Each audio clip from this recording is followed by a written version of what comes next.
Glenwood cerebral hemisphere. इसके जो होते हैं it is divided into 4 parts. इसके 4 पार्ट्स होते हैं।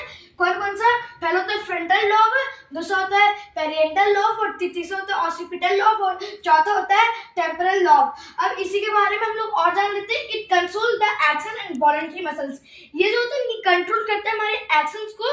जब हम लोग हाथ मूव करें तो ये उसको कंट्रोल करता है और वॉलंटरी मसल्स को। It receive the sensation from our skin, example touch, pressure, pain etc।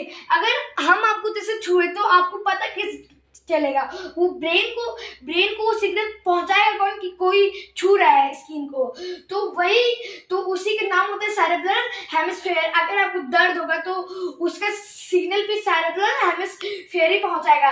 It helps in receiving sensation related to hearing. हम लोग सुनते हैं ना, तो हम लोग सुन के इसका भी जो होता है ना, इसका मतलब reaction, it helps in receiving sensation related to hearing. ये हियरिंग के सेंसेशन को भी सेरेब्रल हेमिस्फीयर हियरिंग के सेंसेशन को भी ब्रेन तक पहुंचाता है।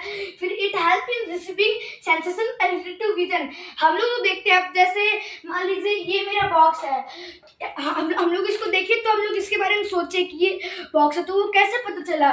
तो इसका भी जो सेंसेशन होता है वो सेरेब्रल हेमिस्फीयर ब्रेन को देता है। फिर now moving to another classification of 4 brain, that is diencephalon. हम लोग सीखे थे कि 4 ब्रेन के 2 टाइप्स होते थे, पहला सेरेब्रल हेमिस्फीयर और दूसरा था मेरा डायेंसीफेलॉन। डायेंसीफेलॉन के बारे में हम लोग कल सीखेंगे, लेकिन इसका जो क्लासिफिकेशन था, इसका जो क्लासिफिकेशन होता है वो होता है थैलेमस, हाइपोथैलेमस और एपिथैलेमस। अगर वीडियो लगा हो तो लाइक एंड सब्सक्राइब कर दीजिएगा।